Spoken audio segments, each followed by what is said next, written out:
우리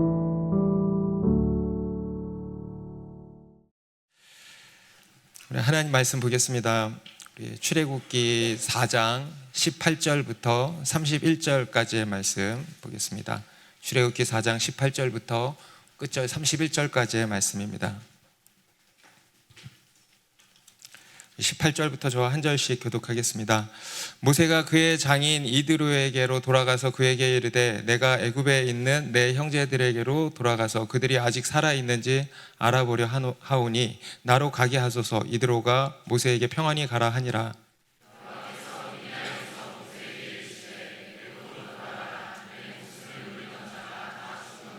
모세가 그의 아내와 아들들을 나귀에 태우고 애굽으로 돌아가는데 모세가 하나님의 지팡이를 손에 잡았더라.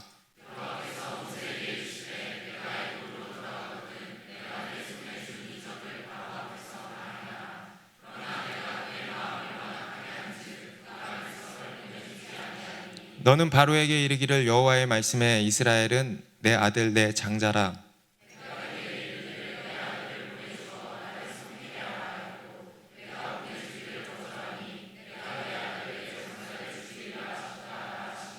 모세가 길을 가다가 숙소에 있을 때에 여호와께서 그를 만나사 그를 죽이려 하신지라.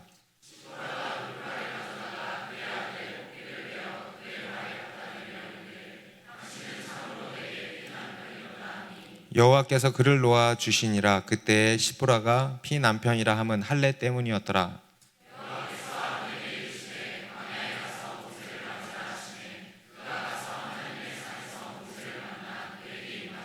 모세가 여호와께서 자기에게 분부하여 보내신 모든 말씀과 여호와께서 자기에게 명령하신 모든 이적을 아론에게 알리니라.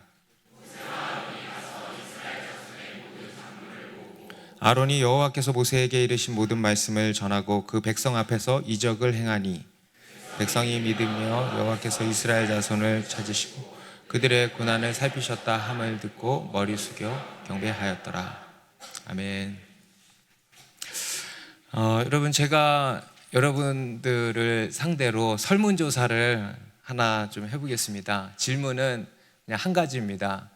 여러분이 느끼실 때 신앙생활이 어렵고 힘들게 느껴지십니까? 아니면 쉽다고 느껴지십니까? 제가 조사를 해볼게요. 나는 신앙생활이 쉽다, 참 쉽게 느껴진다 하시는 분 한 명도 없어요? 주여. 한 명도 없어요? 네, 감이 못 들겠죠. 그런 마음으로라도 한번 들어보세요. 그러면 난 신앙생활이 너무 어렵고 힘들게만 느껴진다. 힘들게만은 아니고 좀 어렵고 힘들게 느껴진다. 네, 그럴 줄 알고. 네, 그럴 줄 알았습니다. 예상 다 했던 바로 손을 드셨습니다. 저희 교회뿐만이 아니고요. 우리 모든 그리스도인들을 대상으로 이런 설문조사를 한다면 아마 우리 신앙생활이 참 힘들고 어렵게 느껴진다고 하시는 분들이 압도적으로 이렇게 많을 거라는 생각을 해봅니다. 그런데 여러분, 정말 그런 것일까요? 우리 신앙이 그냥 어렵고 우리가 하나님을 믿는다는 것, 믿음의 여정을 간다라는 것이 마냥 어렵고 힘들기만 한 것일까요? 저는요, 그런 생각을 합니다. 힘들고 어렵게 느껴지는 이유는 뭐냐면 힘들고 어렵게 하기 때문입니다. 쉽게 느껴지시는 이유는 뭐냐면 쉽게 하기 때문이라고 생각합니다. 여러분, 기도라는 것도요, 기도가 어렵다 하시는 분 손 들어보세요. 아니면 기도가 쉽다 하시는 분 손 들어보세요. 네. 이제 나의 들기를 포기하셨어요. 이것도 저는 이렇게 생각합니다. 기도가 어려운 이유는 뭘까요? 어렵게 하기 때문에 어렵고요. 기도가 쉬운 이유는 쉽게 하기 때문에. 세상에 다른 일들도 다 마찬가지인 것 같아요. 많은 것들이 우리가 어려운 이유는 어렵게 하니까 어렵고 쉬운 이유는 쉽게 하니까 쉬운 것들이 아닐까. 우리의 이 믿음의 여정도 그렇다라는 생각을 합니다. 우리의 신앙생활, 하나님을 믿는다는 것이 어렵게 느껴진다면 그 이유는 우리가 어렵게 하기 때문이라고 저는 생각하고요. 쉽게 느껴지신다면 쉽게 하기 때문이라고 생각이 듭니다.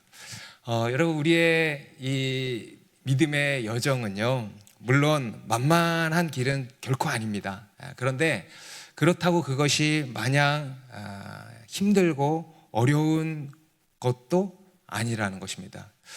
저는 이것이요, 우리 그리스도인의 여러 오해 중에 하나라고 생각을 합니다. 왜냐하면요, 우리 하나님은 우리를 도우시는 분이시기 때문에 그렇습니다. 아멘입니까? 여러분, 우리 하나님이 어떻게 하신다고요? 우리를 도우신다는 거예요. 그래서 하나님의 도움을 잘 받으면 어떨까? 쉬운 거예요. 그렇지 않습니까? 그런데 우리가 어려운 이유는 뭡니까? 하나님이 우리를 도우심에도 불구하고 도움을 받아 안 받아? 안 받고 내 힘으로 가면 어려운 거예요. 여러분, 예수님께서도 분명히 말씀하셨습니다. 내 멍에는 쉽고 가벼우니라. 여러분, 예수님이 그러면 그게 맞는 거예요.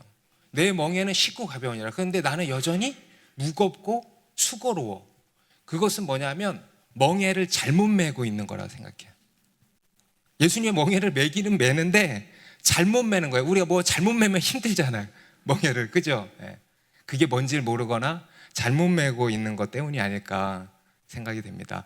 저는 오늘 우리의 이 수고하고 힘들고 어려운 신앙의 여정이요, 쉽고 가벼운 여정이 되기를 바랍니다. 우리가 지금 살펴보고 있는 이 모세의 이야기에서도요, 두드러지게 나타나고 있는 것이 뭐냐 하면요, 하나님께서 그를요 무진장 도와주고 계신다는 거예요. 그냥 도와주시는 게 아니고요, 엄청나게 도우고 계신다라는 것입니다. 여러분들은 어떠신지 모르겠습니다. 지난주 그리고 오늘 말씀에 대해서 저는요, 개인적으로 이 모세의 이야기를 묵상하면서요, 정말 이 한 가지가 정말 큰 은혜가 되었습니다. 하나님은 우리를 이렇게 도우신다라는 겁니다. 모세를요 끝까지 도우시고, 이 모세가 얼마나 믿음이 없습니까? 그런데도요 끝까지 포기하지 않으시고 끝까지 참으시고 표적을 보이시고 여러 약속들을 주시고 하시면서 그로 하여금 결국 믿음의 여정으로 가도록 끝까지 설득시키시는 이 모습을 보면서, 야, 그래, 우리 하나님은 이런 분이시지. 이렇게 우리를 돕기를 원하시고 또 우리를 도우시는 분이시지. 그런데 내가 너무 그런 하나님이 옆에 계신데 그런 하나님을 의지하지 않고 너무 내 힘으로 힘겹게 이 길을 가고 있었던 것은 아닌가? 내가 여전히 수고하고 무거운 짐을 지고 가려고 했던 것은 아닌가? 이런 생각을 하게 되었습니다. 우리가 오늘 함께 읽은 본문에서도요, 계속해서 그러한 모습을 이어서 볼 수 있겠는데요, 우리 18절 말씀에 보니까 모세가 그의 장인 이드로에게로 돌아가서 그에게 이르되 내가 애굽에 있는 내 형제들에게로 돌아가서 그들이 아직 살아있는지 알아보려 하오니 나로 가게 하소서. 이드로가 모세에게 평안히 가라 하니라. 모세는 하나님과의 대화를 이제 마치고 장인 이드로에게 이제 가서 애굽에 있는 형제들에게 가서 그들이 아직 살아있는지 알아보려고 하니 나 좀 가게 해주십시오라고 했다라는 겁니다. 아마 자기가 경험한 바를 다 얘기해봐야 이드로가 납득을 하겠습니까? 전혀 납득하지 못하겠죠. 네가 미쳤다, 절대 쟤는 가면 안 되겠다, 오히려 그럴 거라고 생각을 했을 것입니다. 그래서 그냥 적절한 이유를 이제 들고 자기를 애굽으로 다시 돌아가게 해달라고 간청을 한 겁니다. 그러니까 이드로가 그래 평안히 가라 그러죠. 평안히 가라. 여러분, 이 또한 주님의 음성인 줄 믿습니다. 하나님이 주시는 형통인 겁니다. 평안히 가라. 여러분, 모세가 다시 애굽으로 돌아간다고 했을 때 이 이드로의 마음이 어땠을까요? 흔쾌히 돌아가라 하는 마음이었을까요? 여러분 같으면 보내고 싶겠습니까? 보내고 싶겠습니까? 당연히 안 보내고 싶겠죠. 그런데요, 이렇게 흔쾌히 보내주었다는 것은 하나님이 형통케 하셨다는 거예요. 아멘. 여러분, 앞에서 야곱의 경우는 그렇게 고향에 가고 싶어 했는데 라반이 보내줬어요, 안 보내줬어요? 안 보내줬어요. 그래서 못 갔어요. 다시 말해서요, 하나님이 안 열어주셨던 겁니다. 근데 그러다가 하나님의 때가 되니까 이제 하나님이 가라고 하시고 가라고 하셔서 가니까 어때요? 가게 됐죠. 그러니까 문이 이제 덜커덕 열려서 고향 땅으로 돌아갈 수 있었던 것입니다. 여러분, 우리 인생에요, 그토록 문이 안 열리다가도요, 하나님의 때가 돼서 문이 열리면은요, 형통해지는 것입니다. 하나님이 닫으면 열 자가 없고, 여러분 왜 안 열리냐? 하나님이 닫아놔서 그래요. 열 자가 없는 거예요. 그런데 하나님이 여시면 닫을 자가 없다 그랬습니다. 그래서 지금 이 이스라엘과 또 모세의 인생에 문이 꽉 닫혀 있는 것 같았거든요. 40년 동안, 400년 동안. 그런데요, 이제 하나님의 때가 되니까 문이 덜커덕 열린 거예요.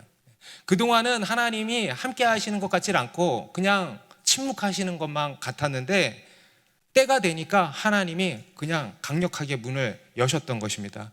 여러분, 하나님께서 지금 내 삶 가운데 숨어 계시는 것 같고 또 침묵하시는 것 같습니까? 그런데 그렇지 않다는 겁니다. 하나님은요, 여전히 우리와 함께 하시고 우리를 보시고 우리를 돌보시는 분이십니다. 그러다가 하나님의 때가 되면 한순간에 문을 여시고 형통케 하심을 믿으시기 바랍니다. 그리고 19절에 이제 하나님께서 또 한 번 모세에게 말씀을 하시는 거예요. 여호와께서 미디안에서 모세에게 이르시되 애굽으로 돌아가라, 내 목숨을 노리던 자가 다 죽었느니라. 앞에서도요, 하나님께서 모세에게 충분한 표적 보여주셨어요, 안 보여주셨어요? 보여주셨어요. 충분한 약속들을 주셨어요, 안 주셨어요? 주셨어요. 아론까지 만나게 해주셨어요. 그가 요청한 거 다 들어주셨어요. 그런데요, 오늘 또 이렇게 말씀하시는 거예요. 내 목숨을 노리던 자가 다 죽었다. 이거 굉장히 중요한 정보예요, 아니에요? 굉장히 중요한 정보예요. 이런 정보를 주시면서 애굽으로 돌아가라고 직접적으로 지시를 하신 것입니다. 여러분, 이것도 무엇을 보여주냐 하면요, 우리 하나님은요, 우리를 그냥 도우시는 게 아니고요, 충분히 도우신다는 거예요. 충분히. 앞에서도 우리가 보았지만 우리 하나님은요, 늘 우리를 도우십니다. 특히 우리의 믿음 없음을, 여러분 아까 믿는 게 힘들다 그랬죠? 그게 왜 힘드냐? 도움을 안 받아서 힘든 거라는 거예요. 하나님은요, 우리의 믿음을 어떻게 하신다? 도우신다. 우리를 돕는 일에 인색하지 않으시다. 지체하지 않으신다는 거예요. 우리는요, 이런 오해가 있습니다. 하나님은 도와주시는데 좀처럼 잘 안 도와줘. 응답하시는데 좀처럼 응답을 안 하셔. 네가 스스로 잘 해봐. 약간 이런 식으로 나오시는 것 같은 하나님으로 오해를 하는데요, 그렇지 않다는 거예요. 여러분, 우리 하나님은요, 우리를 적극적으로 도우십니다. 믿음을요, 우리의 몫으로만 떠넘기지 않으세요. 하나님은 우리의 믿음을 적극적으로 도와주십니다. 그리고 그것을 위해서 이런저런 표적도 보이시는 거고요, 또 약속의 말씀들도 주시는 것입니다. 그래서 우리로 하여금 믿을 수 있도록 도우신다는 거예요. 믿을 수 있도록 한 걸음 한 걸음 믿음의 걸음을 내디딜 수 있도록 도우신다라는 것입니다. 아멘입니까? 네. 그런데 여러분, 문제는 뭐다? 우리가 그러한 하나님의 도움을 받으려고 하지를 않는다는 거예요. 믿음을 마냥 내 몫으로만 여긴다는 거예요. 물론 우리가 믿어야죠. 하나님이 우리에게 원하시는 건 믿음이죠. 그런데요, 그것은요, 믿음이 그냥 마냥 우리의 몫이라고만 하는 게 아니라는 거예요. 우리는 그렇게 착각하고 믿음을 내 몫으로만 여기고 여전히 내 힘과 노력으로 믿음을 가지려고 한다라는 데 문제가 있습니다. 여러분, 무작정 믿으려고 하지 마십시오. 무작정 믿습니다 하지 마십시오. 하나님께 도움을 구하십시오. 하나님께 솔직하게 정직하게 나아가서 하나님, 못 믿겠습니다 고백하시고, 하나님, 내가 믿음이 여전히 없습니다 고백하시고 도와주십시오 간청하시기 바랍니다. 여러분, 오늘 이 모세를 보십시오. 여러분, 이게 믿음의 여정이에요. 하나님과 논쟁하잖아요. 물론 논쟁하는 게, 어떤 논쟁은 하면 안 돼요. 그런데요, 또 어떤 부분은 논쟁하는 거예요. 여러분, 이 모세가, 여러분, 믿음이 지금 있어요 없어요? 보니까 엄청 없어요. 이런 큰, 여러분, 우리 솔직히 나보다도 없는 것 같아요. 나는 지팡이가 뱀이 되는 거 보면 빡 믿을 것 같거든. 여러분들도 딱 보면 딱 믿겠죠? 아닌가? 네. 지팡이가 뱀이 되는 거 보여주고 가서 김정은이한테 가가지고 내 백성을 내놔라 얘기해라, 그러면 자신 없을 것 같긴 해. 그런데요, 엄청난 표적들을 보여주셨고 약속들을 주셨잖아요. 예. 그런데도 모세가 못 믿고 있어요. 그게 참 우리에게 위로가 되는 것 같습니다.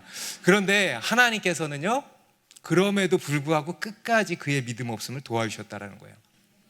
꾸짖지, 물론 앞에 좀 꾸짖으신 게 있긴 했지만 꾸짖지 않으시고 친히 표적을 보이시고 약속들을 주시고 끝까지 그를 설득하셔서 그로 하여금 믿음의 여정을 가도록 하셨다. 여러분, 이게 우리 하나님이시라는 겁니다. 그런데 문제는 우리가 그것을 구하지 않는다는 거예요. 도움을 요청치 않고 내가 그냥 믿으려고 한다라는 겁니다. 우리 이사야서 7장에 보면요, 하나님께서 이제 유다의 아하스 왕에게 이사야 선지자를 보내셔서 하신 말씀이 나오는데, 아람과 에브라임이 이제 동맹을 맺어서 이 유다를 대적하려고 한다라는 이야기를 이 아하스 왕이 들었습니다. 그러니까 너무너무 두려운 거죠. 그런데 그때 하나님께서 이사야 선지자를 보내셔가지고 그 일은 절대 서지 못할 것이니 두려워하지 말아라. 그 일은 절대 성공하지 못할 것이다. 이렇게 말씀을 주셨습니다. 그러면 여러분, 아하스 왕은 어떻게 해야 되죠? 믿어야죠. 그런데 하나님은 그때 그냥 믿으라고만 하시지 않고요, 뭐라고 하냐면 한 징조를 구하라 그랬어요. 믿을 수 있도록 표징을 줄 테니 표징을 구하라 그랬어요. 그런데 그때 이 아하스가 뭐라고 했냐? 나는 구하지 않겠나이다. 나는 여호와를 시험하지 아니하겠나이다 한 거예요. 언뜻 보면 되게 믿음이 있는 것 같죠. 그런데 여러분, 이 사람 진짜 믿음으로 이런 얘기 하는 걸까요? 아닙니다. 이것은 믿음을 가장한 불신이었던 겁니다. 하나님 믿기 싫었던 거예요. 그리고 이것이 뭐냐면 바로 외식하는 거죠. 믿음이 아니고 외식하는 거예요. 여러분이 가지고 있는 믿음이 진짜 믿음인지 아니면 외식인지 잘 분별하셔야 됩니다. 자기 체면이고 또 자존심인 것입니다. 그리고 결국은 불신앙인 것이었습니다. 하나님께서는요, 우리에게 단순히 믿으라고만 하시지 않는다는 거예요. 그것을 믿을 수 있는 표징을 구하라고 하시는 거예요. 여러분, 부활하신 예수님께서도 제자들에게 나타나셨는데 그때 도마라는 사람은 없었죠. 그래서 나중에 이 도마가 오니까 제자들이 예수님이 부활하셨다, 여기 왔다 가셨다 이렇게 얘기를 하니까 도마가 믿어요, 안 믿어요? 안 믿어요. 도마가 뭐라 그럽니까? 나는 내 눈으로 직접 보기 전에는 안 믿겠다 그러죠. 그러니까 예수님이 저놈 봐라 그러고는 확 하늘로 가버리셨나? 아니에요. 친히 도마에게 찾아가 주셨어요. 그리고 나서 그로 하여금 자기 몸을 만져보게 해주셨던 것입니다. 이렇게 얘기를 하시죠. 내 손가락을 이리 내밀어 내 손을 보고 내 손을 내밀어 내 옆구리에 넣어보라. 그리하여 믿음 없는 자가 되지 말고 믿는 자가 되라. 하나님은요, 우리의 믿음을 이렇게 도와주신다는 거예요. 믿을 수 있도록 징검다리를 놔주신다는 거예요. 여러분이 믿음이 좋아서 믿고 이 자리에 나와 있는 게 아니죠. 그죠? 믿을 수 있도록 한 걸음 한 걸음 징검다리를 놓아주셔서 우리가 이 자리에 있는 겁니다. 여러분, 우리 믿음에 있어서 정말 주의해야 되는 것, 예수님이 주의하라고 하신 것 바로 외식이에요. 외식. 여러분, 우리가 하나님께 나아가는 데 있어서 걸림돌이 되는 것 외식입니다. 우리 믿음에 있어서 정말 큰 장애물입니다. 믿는 척 하는 거죠. 그러면서 하나님께 나오지 않는 것입니다. 믿음을 자기 몫으로만 여기고 자기 힘으로 믿으려고 한다는 겁니다. 그래서 결국 믿지를 못하는 거예요. 하나님께서 우리를 도우시는데, 그래서 우리의 도움을 청하기를 기다리고 계시는데, 우리를 도와주시려고 지금 막 기다리고 계시는데, 우리가 도움을 청하지 않고 그냥 혼자 믿으려고, 혼자 감당하려고 한다라는 것입니다. 여러분, 우리가 믿는다는 것은요, 뭐냐 하면 이 믿음조차도 하나님의 도움을 받아야 한다는 것을 알고 하나님께 도움을 청하는 게 믿음입니다. 우리의 믿음 없음을 고백하고 믿을 수 있게 도와달라고 기도하면서 믿는 거, 믿음의 징검다리를 밟아가면서 믿는 거. 여러분, 이게 우리의 실제적인 우리 그리스도인의 믿음이라는 겁니다. 우리 야고보서 1장 5절에서도 이렇게 말씀하는데요, 같이 읽습니다. 시작. 너희 중에 누구든지 지혜가 부족하거든 모든 사람에게 후히 주시고 꾸짖지 아니하시는 하나님께 구하라. 그리하면 주시리라. 누구든지 지혜가 부족하거든. 여러분, 지혜가 곧 믿음 아니겠습니까? 믿음이 곧 지혜가 아니겠습니까? 예. 그러면 후히 주시고 꾸짖지 않으시는, 할렐루야. 여러분, 우리 하나님은요, 후히 주시고 꾸짖지 않으신다는 거예요. 좀처럼 안 주시고 강하게 자라야 돼 막 이러시고 이런 게 아니라는 거예요. 예. 너무 자상하시고 우리에게 후히 주시고 꾸짖지 않으시는, 오히려 그것을 기뻐하시는 하나님이신 줄 믿으시기 바랍니다. 그 하나님께 구하라, 그리하면 주시리라. 여러분, 믿음 있는 척 하지 마시고 구하십시오. 믿음을 구하십시오. 우리의 믿음의 여정이 어려운 이유는요, 믿음 있는 척 해서 그래요. 믿음이 없으면 없는 대로, 조금 있으면 조금 있는 대로 나아가셔서 하나님께 구하시라는 겁니다. 그래서 하나님의 도움을 받으시라는 거예요. 그것을 하나님이 기뻐하신다라는 것입니다. 우리 20절에도 보니까요, 모세가 이드로의 허락을 받고 또 하나님의 지시를 받고 이제 애굽으로 길을 떠나는데요, 그의 손에 뭐가 있었다 그래요? 20절에 보니까 모세가 그의 아내와 아들들을 나귀에 태우고 애굽으로 돌아가는데 모세가 하나님의 지팡이를 손에 잡았더라. 여러분, 이게 하나님의 지팡이에요. 하나님의 지팡이, 능력의 지팡이죠. 맞아요. 기적의 지팡이죠. 맞아요. 예? 물론 우리가 그렇게 생각을 하고 이야기를 하지만은요, 단순히 단편적으로 그런 게 아니고요, 방금 제가 말씀드렸던 그것입니다. 하나님의 도우시는 손길이에요. 여러분, 지팡이가 뭐예요? 한 걸음 한 걸음 우리가 걸어 나아갈 때 의지하는 게 지팡이에요. 믿음의 여정을 우리가 한 걸음 한 걸음 나아갈 때 우리로 하여금 의지하도록 주신 바로 그 지팡이라는 것입니다. 한 걸음 한 걸음 나아갈 때 지팡이를 디디라는 거예요. 그래서 지팡이를. 그런데 우리는 지팡이를 디디지 않고 그냥 들고 다니는 거예요. 그냥. 네? 이런 거예요, 마치. 그러니까 힘든 거예요. 다시 말해서 바로 하나님과의 친밀함을 이야기하는 것입니다. 믿음이란 하나님의 친밀함이라고 할 수 있습니다. 솔직하게 있는 모습 그대로 하나님께 나아가서 아뢰고 도움을 청하고 도움을 받는 것입니다. 그런 것 가지고 자존심 상해하면 안 되는 것입니다. 목사라고 해서 그러면 망하는 것입니다. 그럴수록 우리가 더 하나님을 의지하고 도움을 구하는 것입니다. 여러분, 이러한 하나님의 지팡이가 우리 손에 있습니다. 그 지팡이를 잡고 그 지팡이로 나아가시기 바랍니다. 여러분, 하나님께서는요, 지금도 우리 곁에서 우리를 돕기를 원하세요. 우리가 하나님께 도움을 청하기를 기다리고 계세요. 특히 믿음에 있어서, 다른 것보다도 믿음에 있어서 여러분 도움을 청하십시오.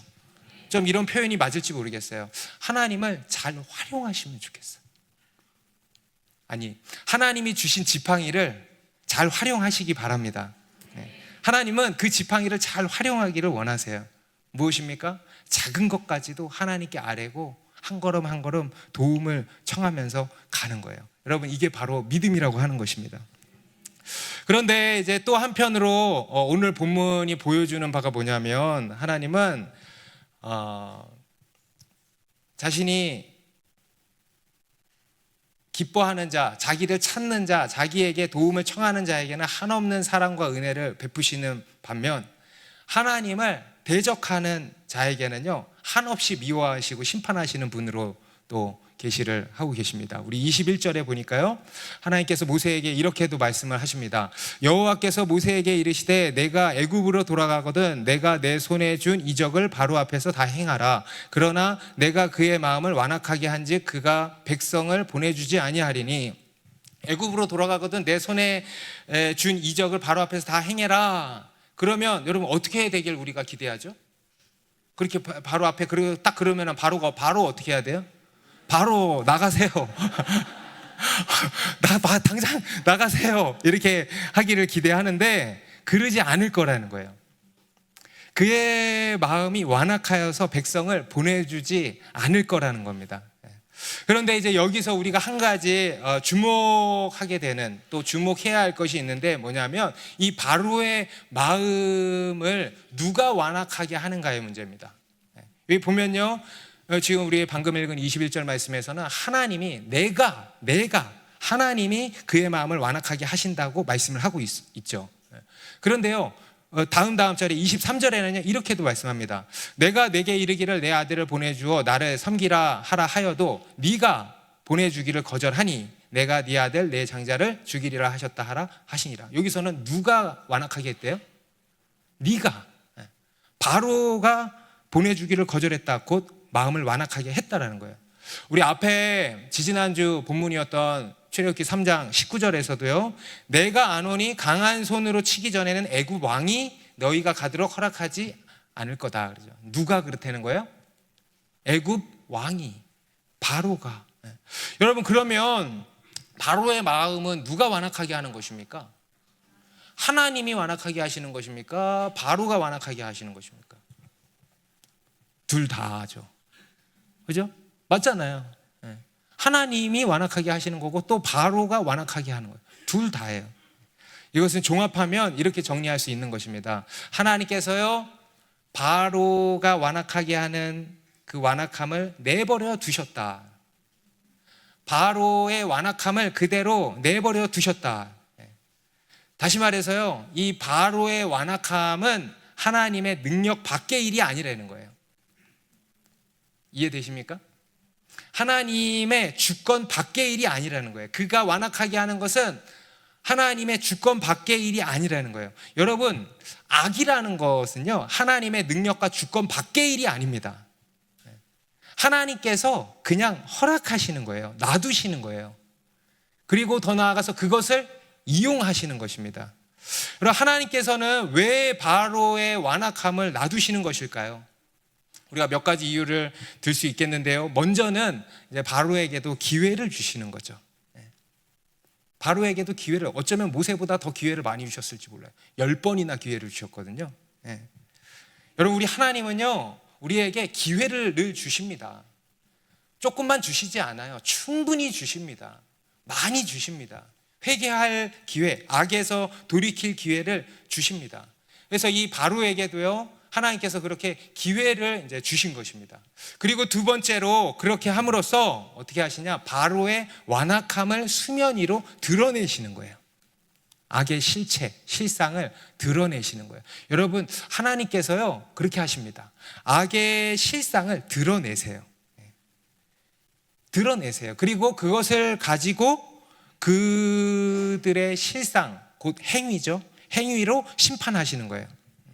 그의 완악한 마음이 실제로 드러나게 하시는 거예요. 그리고 그것을 보고 심판하신다는 것입니다.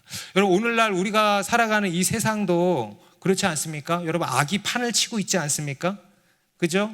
우리 인간의 완악함이 하늘을 찌를 듯 하지 않습니까? 하나님을 대적하는 자들이, 하나님이 없다 하는 자들이 세상에 득세해서 막 하늘을 찌를 듯이 하나님을 모욕하고 그러지 않습니까? 이것도 마찬가지입니다. 하나님께서요, 그 악의 실체를 드러내고 계시는 거예요. 바로의 완악함을 만천하에 그냥 드러나게 하시는 거예요. 그리고 그것을 가지고 심판하시는 분이시라는 것입니다. 그리고 세 번째로 그렇게 해서 그것을 통해서 이제 하나님의 능력을 나타내 보이신다고 성경은 말씀하고 있습니다. 우리 로마서 9장에 그렇게 말씀하는데요. 17절 18절에 성경이 바로에게 이르시되 내가 이 일을 위하여 너를 세웠으니 곧 너로 말미암아 내 능력을 보이고 내 이름이 온 땅에 전파되게 하려 함이라 하셨으니 그런즉 하나님께서 하고자 하시는 자를 긍휼히 여기시고 하고자 하시는 자를 완악하게 하시느니라. 하고자 하시는 자를 긍휼히 여기시고 하고자 하시는 자를 완악하게 하신다 그러죠. 하나님께서 바로를 세우신 이유에 대해서 이렇게 말씀을 하는 겁니다. 너로 말미암아 내 능력을 보이고 내 이름이 온 땅에 전파되게 하려 함이라. 바로의 이 완악함을 통하여서 오히려 하나님의 능력, 하나님의 영광을 나타내 보이신다는 거예요. 합력하여서 선을 이루신다는 것입니다. 그를 그러한 하나님의 능력을 나타내시는 도구로, 여러분, 이런 도구는 되면 돼야 안 돼? 이런 도구는 절대 되면 안 되겠죠. 그죠? 그런데 이 또한 그런 하나님의 능력을 나타내시는 도구로 사용하시는 것이다 라는 것입니다. 그래서 이 완악하게 하시는 것은요, 완악하게 하시는 것은요, 그 자체로 심판인 거예요. 완악함은요, 그 자체로 하나님의 심판이에요. 회개하지 못하는 상태에 이르게 되는 거예요. 얼마나 큰 재앙입니까? 그죠? 악에서 더 이상 돌이키지 못하는 상태에 빠져버리는 거. 그 자체로 하나님의 심판의 상태라는 것입니다. 그래서 여러분, 정말 이런 은혜가 있기를 바랍니다. 회개할 때, 회개의 기회가 주어질 때 회개할 수 있는 은혜가 있기를 바랍니다. 돌이키는 기회가 주어졌을 때 그 안에 돌이키는 은혜가 있기를 바랍니다. 여러분, 이게 은혜예요. 여러분, 이러한 은혜가 우리 가운데 있기를 바랍니다. 그래서요, 이 기회를 놓쳐버리면은요, 이제 영영 돌이킬 수 없는 그런 심판의 상태에 빠지게 된다라는 것입니다. 그리고 또 우리가 살고 있는 이 세상에 득세하고 있는 이 악의 세력에 대해서, 또 불의함들에 대해서 우리가 그래서 낙심하지 말아야 하고 실망하지 말아야 한다는 거예요. 왜냐하면 하나님이 그냥 그렇게 두시는 거예요. 완악함을 드러내시는 거예요. 오히려 그것을 불쌍히 여길 수 있어야 됩니다. 그들이 회개하지 못하고 완악한 상태에 빠져 있는 것을 불쌍히 우리가 여길 수 있어야 돼요. 우리가 그것을 가지고 억울해하고 배 아파하고 할 것이 아니고요, 아이고 안타깝게 여길 수 있어야 돼요. 왜냐? 그것 자체가 심판이기 때문에. 그것 자체가, 여러분, 하나님의 징계가 없는 자는 사생아라 그랬어요. 징계가 있는 것이 아들의 증거라 그랬어요. 그것 자체가 재앙이기 때문에 우리가 오히려 안타깝게 여길 수 있어야 된다. 실제로 오늘 이 바로의 결말에 대해서도 말씀을 하고 있는데요, 무엇입니까? 22절 23절에 너는 바로에게 이르기를 여호와의 말씀에 이스라엘은 내 아들 내 장자라 내가 내게 이르기를 내 아들을 보내주어 나를 섬기게 하라 하여도 네가 보내주기를 거절하니 내가 내 아들 내 장자를 죽이리라 하셨다 하라 하시니라. 네가 내 아들 내 장자 이스라엘을 보내주기를 거절하니 내가 네 아들 네 장자를 죽이겠다. 바로 하나님의 심판이 있을 것이다 라는 것이죠. 여러분, 우리 삶에 이 세상에 일어나고 있는 악의 역사들에 대해서 실족하지 않으셔야 합니다. 낙심하지 마십시오. 여러분, 우리가 믿음의 여정을 갈 때요, 한 가지 우리가 기억해야 될 것, 우리가 주의해야 될 것 이겁니다. 악인들의 형통으로 인하여서 실족하지 말으라는 거예요. 모든 것이요, 하나님의 주권 아래에 다 있습니다. 오히려 하나님께서요, 그것의 실체를 드러내신다는 거예요. 저는 오늘날 우리나라 가운데도 하나님이 이렇게 일하고 계신다고 믿습니다. 하나님께서요, 악의 실체를 드러내시는 거예요. 공산주의 세력의 실체를 드러내시는 거예요. 앞에서도 여러분, 이스라엘 백성들 애굽에서 엄청 핍박을 당했잖아요. 400년 동안 학대를 당했잖아요, 바로로부터. 그죠? 그러한 일들이 있을 거라는 거예요. 여러분, 모세의 지팡이가 뱀이 된 것도 뭐예요? 잠정적으로 하나님이 허락하신다는 거예요.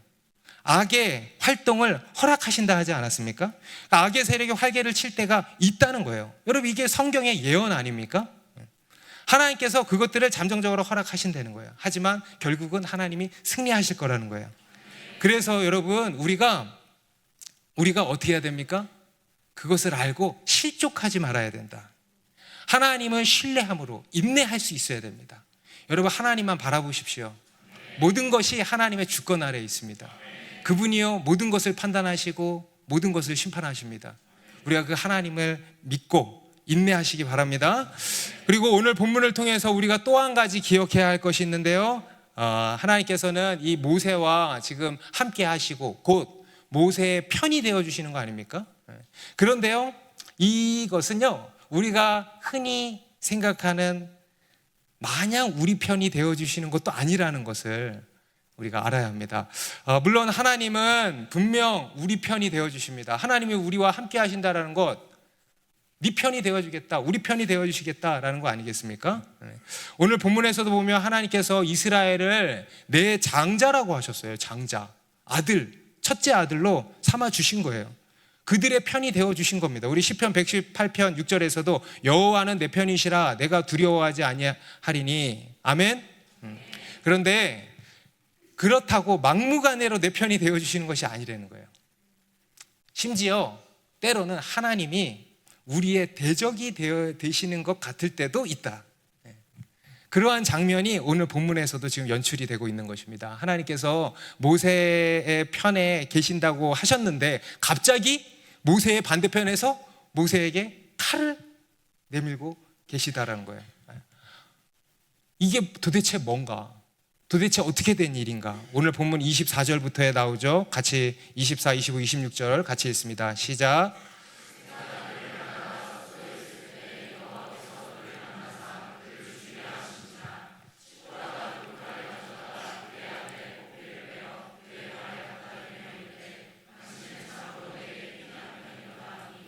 여호와께서 그를 놓아주시니라. 그때에 시보라가 피 남편이라 함은 할례 때문이었더라. 모세가 이제 애굽으로 가는 여정을 시작했어요. 가다가 어디 숙소에 이제 있었는데 그때 하나님께서 그를 또 만나 주셨는데 그때 하나님이 그를 갑자기 죽이려고 하셨다는 거예요. 구체적으로 어떤 사건이었는지는 우리가 알 수 없습니다. 모세에게 아주 급성 맹장 같은 이런 큰 질병을 허락하신 것일 수도 있고, 아니면 정말 앞에 떨기나무 사건처럼 이 초자연적인 그런 하나님의 현현으로 나타나셔서 모세, 여호와의 사자가 나타나셔서 모세에게 칼을 이렇게 내미신 것일 수도 있고, 그게 무엇인지는 우리가 알 수 없습니다만 분명한 것은 모세가 어떤 죽음의 위험에 닥쳤다라는 것이고요. 그것이 이제 하나님께로부터 온 일이라는 것입니다. 너무 당혹스럽지 않습니까? 이해할 수 없는 일이죠. 방금까지 분명히 하나님이요, 그렇게 내가 너와 함께 있겠다, 내가 너를 지켜주겠다, 내가 너로 그 일을 하게 하겠다, 그렇게 말씀을 하셨거든요. 그래서 겨우겨우 마음을 다잡고 그래 해가지고는 짐 싸가지고 애굽으로 향하기 시작한 거예요. 그런데 갑자기 낚였어. 이봐, 내가 이럴 줄 알았어 하는 일이 생긴 거예요. 모세를 죽이려 하셨다는 거예요. 너무 당황스럽죠. 하나님께서 지금 상당히 곤란한 행동을 하고 계시는 거예요. 자기가 오해받을 만한 그런 일을 하고 계시는 것 같습니다. 다중인격이신가 하는 생각이 들어요. 하나님은 왜 그러신 걸까? 이게 도대체 뭘까? 여러분, 우리가 성경을 보다 보면 이해되지 않은 것들이, 이런 난해 구절들이 참 많이 있지 않습니까? 도대체 이건 뭘까? 우리가 이것을 생각하기 전에 먼저 분명히 해야 할 것이 있죠. 바로 우리 이 사건을 통해서 우리가 첫 번째로 깨달아야 할 교훈, 우리 하나님은 이해의 대상이 아니시다라는 겁니다. 여러분, 우리 하나님은 이해의 대상이 아니시고요, 순종의 대상이에요. 이해의 대상이 아니시고요, 인정의 대상이에요. 범사에 인정해야 할 대상입니다. 그리고 예배의 대상입니다. 여러분, 우리가 하나님을 이해할 수 있습니까? 말이 안 되죠. 어떻게 우리가 하나님을 이해합니까? 여러분, 믿음이라는 것은요, 이해가 아닙니다. 우리는 본능적으로 하나님을 이해하려고 들어요. 도대체 이해가 안 됩니다. 그래요. 그런데요, 하나님은 이해의 대상이 아니에요. 믿음은 이해가 아니고 믿음은 인정이고 순종입니다. 범사에 하나님을 인정하는 게 믿음입니다. 하나님은 늘 옳으십니다. 아멘입니까? 하나님은 늘 선하십니다. 그리 아니하실지라도 하나님은 옳으시고 선하시고 전능하십니다 라고 하는 것이 바로 믿음이라는 거예요. 여러분, 앞에서도 하나님께서 자기를 나는 스스로 있는 자니라 그랬잖아요. 그죠? 존재의 하나님이라고도 우리가 이야기를 했는데요, 스스로 계신다라는 것은 뭐냐? 절대적인 존재시라는 거예요. 여러분, 절대적이라는 것이 무엇입니까? 우리 하나님은 그 누구의 판단도 받으신다, 안 받으신다? 안 받으신다. 이 세상에 그 누가 하나님을 판단합니까? 우리 하나님은요, 이 세상에 그 누구에게도 그 무엇에게도 판단을 안 받으신다. 하나님은 그분 자체가 의이신 거예요. 그분 자체가 선이신 거예요. 그분 자체가 사랑이시고요, 그분 자체가 진리이신 거예요. 절대적으로 의로우시고, 그냥 의로우신 게 아니라 그랬어요. 절대적으로 의로우시고, 절대적으로 선하신, 절대적으로 전능하신, 아멘입니까? 그러한 하나님을 믿는 것이 바로 믿음이다라는 것입니다. 여러분, 하나님께서요, 우리를 죽이려고 하시면 그마저도 선한 것인 줄 믿습니다. 하나님께서 아브라함에게 이삭을 번제로 바치라 하셨으면 그마저도 선하신 것인 줄 우리가 믿어야 하는 것입니다. 우리가 그에 대해서 아멘 할 수 있을까요? 그게 바로 믿음이라는 거예요. 믿음은 이해가 아닙니다. 하나님의 절대성을 인정하는 것이 바로 믿음이라는 겁니다. 실제로 오늘 하나님께서 모세를 죽이려고 하셨는데요, 이것은요 그를 향한 악이 아니고요 선하신 계획을 가지고 하신 일이었다는 거예요. 엥? 그게 선이라고요? 나를 죽이려고 나한테 칼을 내밀었는데 그게 선이라고요? 그렇다라는 것입니다. 다시 말씀드리지만 여러분, 우리 하나님이 하시는 일은 다 선합니다. 우리 하나님은 선한 일을 하시는 게 아니고요, 우리 하나님이 하시는 일이 다 선한 것입니다. 여러분, 이것은요 문자적으로는 하나님께서 모세를 죽이려고 하셨다라고 표현이 되어 있지만 실상은 이것입니다. 모세를 죽이려고 하신 건데 가운데 이게 빠져 있는 거예요. 모세를 살리기 위해서 죽이려 하셨다는 거예요. 여러분, 가령 이것은 적절한 예는 저는 아니라고 생각합니다만은 그래도 이해를 돕기 위해서, 가령 부모가 자녀가 뭘 크게 잘못했어요. 그래서 개 패듯이 팼어. 표현 죄송해요. 쥐잡듯이 팼어. 진짜 죽일 듯이 팼어. 여러분, 이거 죽이려고 죽이는 거예요? 죽이려고 하는 겁니까? 살리려고 하는 겁니까? 자녀를 죽일 듯이 패요. 그런데 죽이려고 하는 겁니까? 살리려고 하는 겁니까? 살리려고 하는 거죠. 그런 것과 같다는 거예요. 다시 말씀드리지만 적절한 예는 아닙니다. 이 세상에서 여러분, 죽음은 안 좋은 것입니다. 악한 것이고요, 나쁜 것입니다만 우리 하나님께 있어서 죽음은요 또한 선한 것입니다. 새로운 생명, 또 다른 생명으로 들어가는 관문이기 때문에 그렇습니다. 하나님께 있어서 죽음은 끝이 아니고 새로운 시작이기 때문에 그렇습니다. 여기서 하나님께서 모세를 죽이려고 하신 것은요 정말 죽이려고 하신 것이 아니고 살리기 위해서 죽이신 거예요. 죽이려고 하심으로써 생명을 향한 통로로 몰아가신 거예요. 생명을 위한 죽음. 우리 예레미야서 29장 11절에도 이렇게 말씀하는데요, 같이 읽습니다. 시작. 여호와의 말씀이니라. 너희를 향한 나의 생각을 내가 아나니 평안이요 재앙이 아니니라. 너희에게 미래와 희망을 주는 것이니라. 우리 눈으로 볼 때는요 재앙이에요. 여러분, 우리나라 지금 재앙이에요, 재앙. 우리 눈으로 볼 때. 그런데요 그것을 향한 하나님의 생각은 뭐냐? 재앙이 아니요 평안이요 미래와 희망을 주는 것이다. 우리를 죽이시려고 하는 것 같지만 그렇게 해서 우리를 생명으로 몰아가시는 거예요. 우리를 살리기 위해서 그렇게 하시는 것이다. 실제로 오늘 본문에서 하나님께서 모세를 죽이려고 하신 직접적인 이유에 대해서 이제 우리로 유추할 수 있도록 이렇게 하셨는데, 바로 뭐 때문입니까? 할례 때문이라고 나오죠. 할례. 여러분, 이 할례는요 창세기 15장에서 하나님께서 아브라함과 언약을 맺으실 때 주셨던 언약의 표징이었어요. 언약의 징표. 그러니까 중요해, 안 중요해? 그래서 이 아브라함과 그의 후손들은요 다 난지 8일 만에 다 할례를 행해야 했습니다. 왜냐하면 이것이 언약의 징표였기 때문에. 그래서 이 할례를 보고 모든 것이 이루어지는 거예요. 창세기 17장 14절에 이렇게 말씀을 합니다. 할례를 받지 아니한 남자 곧 그 포피를 베지 아니한 자는 백성 중에서 끊어지리니 그가 내 언약을 배반하였음이니라. 그러니 여러분, 이 할례가 중요합니까, 안 중요합니까? 굉장히 중요한 거예요. 그런데요 이 모세가 어떤 이유에서인지 모르지만 그의 아들에게 할례를 행하지 않았던 것입니다. 아마도 그가 동족을 떠나서 미디안에서 이방인처럼 산 지가 40년이 지났잖아요. 그럴 수밖에 없었다라는 생각이 들기도 하죠. 이제 와서 그놈의 할례가 무슨 의미가 있겠습니까? 그죠? 거기다가 그의 아내 십보라는 또 이방 여인이잖아요. 그 십보라도 자신의 아들의 피를 흘리게 하는 일인데 그것이 달가웠겠습니까? 당연히 싫었겠죠. 그래서 어찌어찌 하다가 이렇게 할례를 행하지 않았던 것입니다. 그리고 이것을 이제서 하나님이 문제 삼으신 거예요. 모세의 이 새로운 여정의 가장 첫 출발점에서 이것을 문제 삼으셨다는 겁니다. 그래서 그 순간에 어떻게 십보라가 알았는지는 모르겠어요. 그거는 구체적으로 나오지 않지만 이 십보라가 그것을 깨닫고 돌칼을 가져다가 아들에게 할례를 행하고 아들의 포피를 잘라서 모세의 발에 갖다 대면서 당신은 참으로 내 피난편이로다 이렇게 했다라는 거예요. 이게 뭐 어떤 고백인지는 사실 우리가 알기가 좀 어렵습니다. 그런데 사실 분명한 것은요, 저는 신앙 고백이었다 생각해요. 예수님을 믿습니다 하는 이 고백이었다라고 생각을 합니다. 그러니까 어떻게 했대요? 하나님께서 그를 놓아주셨다.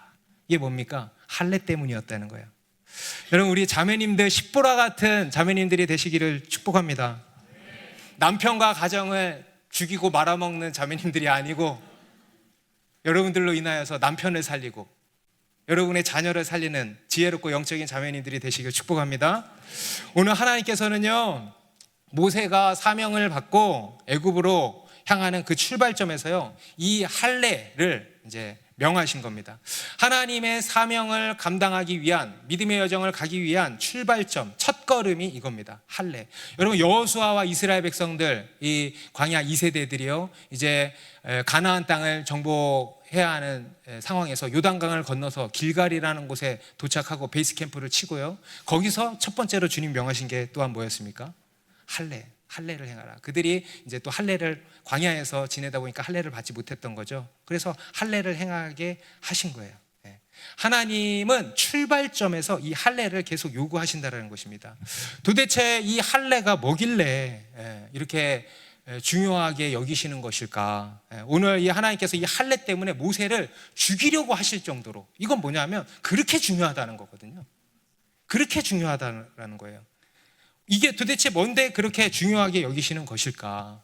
그냥 하나님과의 약속이니까 너 왜 그거 안 했어? 나랑 약속했는데 나는 엄격해 해가지고 난 이런 거 그냥 못 넘어가, 알지 내 성격, 막 이래가지고 하시는 것일까? 그런 게 아니죠. 이 할례라고 하는 의식 자체가 중요한 것이겠습니까? 아니죠. 그것의 의미가 중요한 거예요. 여러분, 할례가 뭡니까? 할례, 오늘날 우리에게 할례 결국은 뭡니까? 믿음이에요. 믿음. 오늘 이 할례는요, 오늘날 신약 성경에서 치면은요, 바로 이 세례와 같습니다. 세례. 여러분, 세례가 뭐죠? 여러분 다 세례 받으셨죠?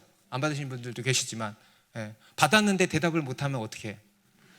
세례가 뭡니까? 여러분이 받은 게 뭡니까?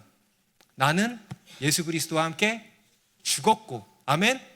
그리고 예수 그리스도와 함께 다시 살아났습니다 라고 하는 믿음의 고백, 이것을 몸소 고백하는 게 세례잖아요. 예수 그리스도의 죽음과 부활에 동참하는 것, 곧 믿음이에요. 곧 거듭나는 거예요. 곧 다시 태어나는 거예요. 이것이 할례의 궁극적인 의미입니다. 여러분, 지금 모세에게 필요했던 것이 뭐냐면요, 바로 그거예요. 그는 다시 태어나야 했습니다. 과거의 자신으로부터 다시 태어나서 새 사람을 입어야 했던 것입니다.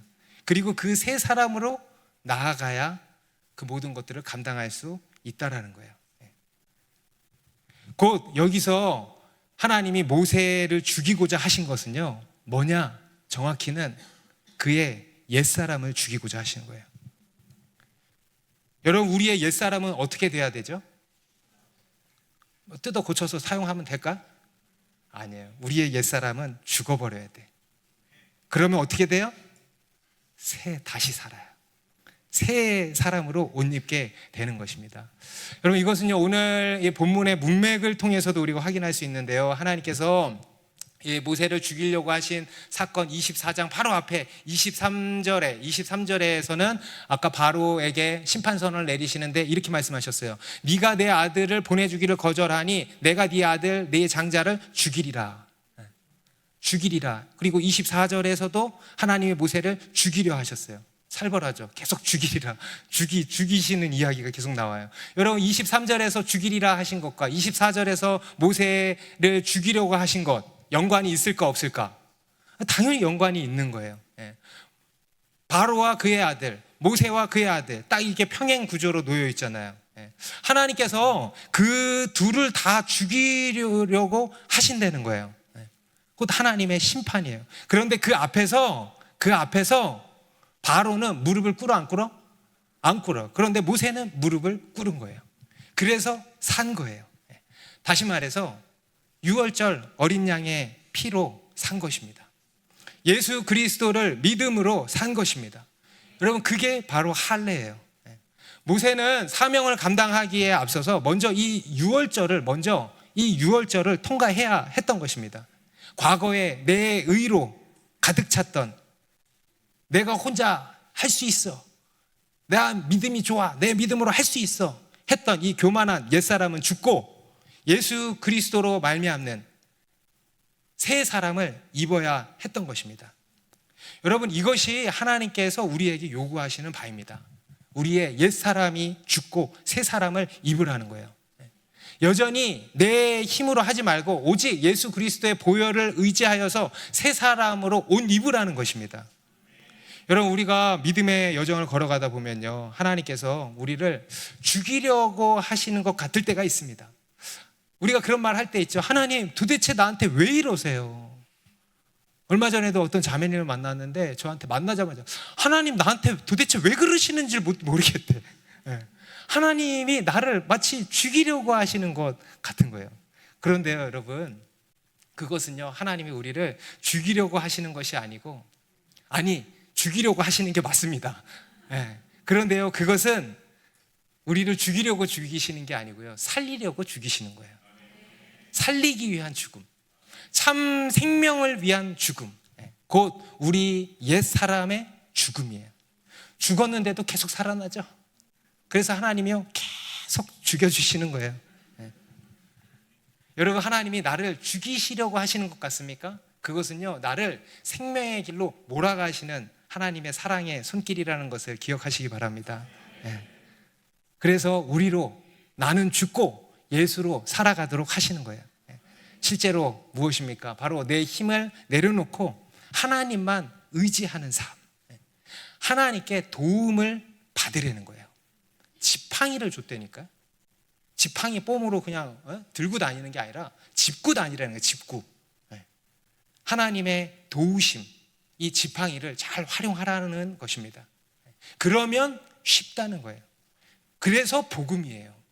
수고하고 무거운 짐을 벗어버리고 쉽고 가벼운 멍에를 매는 것. 여러분, 하나님께서요, 우리에게 이 지팡이를 주셨습니다. 여러분, 이 지팡이로 쉽게 가시기 바랍니다. 이 지팡이로 쉽고 가벼운 믿음의 여정을 가는 우리 모두가 되기를 바랍니다. 기도하겠습니다.